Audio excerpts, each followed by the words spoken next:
Welcome back to Pets on Parade. Now, April is the Prevention of Cruelty to Animals Month, and to talk all about the ways that the Arizona Humane Society rescues and heals the sick, injured, and abused pets here in the Valley is a familiar face, Miss Ruthie Jesus from our field operations team. Thank you so much for being here with us today. Yeah, no problem. Now, a lot of people out there might be familiar with what our emergency animal medical technicians do, as well as our field operations team that goes out on investigations and stuff like that.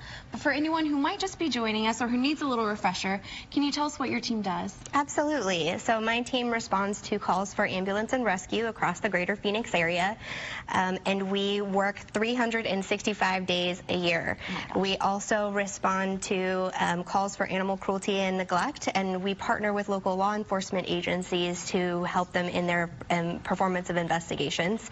Last year, my team, believe it or not, actually responded to more than 7,400 calls for animal cruelty.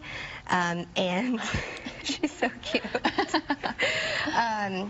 And we impounded more than 4,000 sick and injured strays across the valley. That was our EAMTs. Gosh, that's absolutely incredible. And the impact that you guys have is just so wide-reaching. So thank you guys so much for what you do. Labor of love. Yes, of course, definitely. Now, of the 7,400 cases that you talked about, or cruelty investigations, can you talk about something that's maybe stuck out to you a lot, or maybe that your team or yourself sees quite a bit? Yeah, with the summer months coming, it can't help but make me think of hot car calls. And my very first summer that I was with the field operations team, my first felony case was a 10-month-old pit bull puppy that died in a hot car in the parking lot of a mall in less than 1 hour. So sometimes those cases still haunt you years later. Of course, yeah, and it's totally preventable. Yes. And so when we talk about avoiding, the prevention of cruelty to animals, some people might have a different definition, but for your team, what does that mean? What do the laws say about that?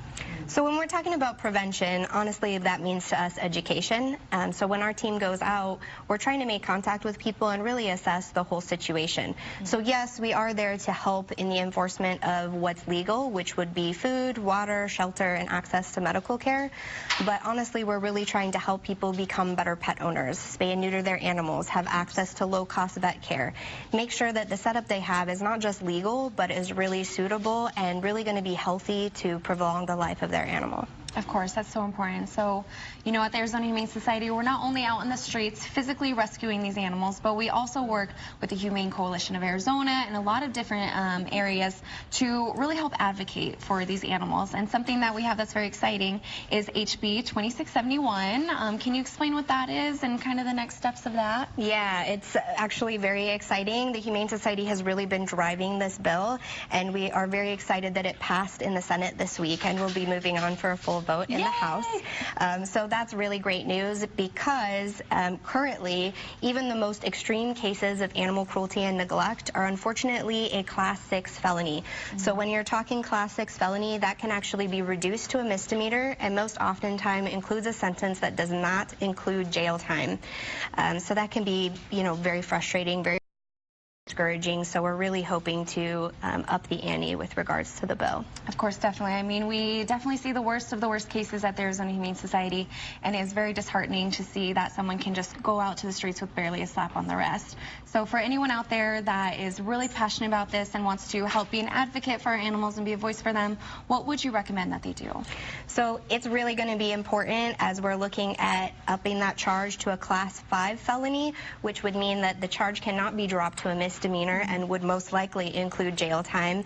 So we really need everybody to step up, write emails, write letters, make phone calls to your local representatives, and really speak up for the sick and injured and abused animals in your neighborhood, and let your local representatives know that this bill is important to you.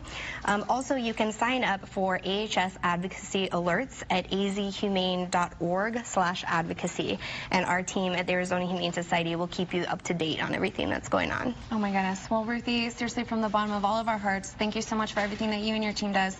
We couldn't be talking about these pets that we see every week without you guys. So thank you.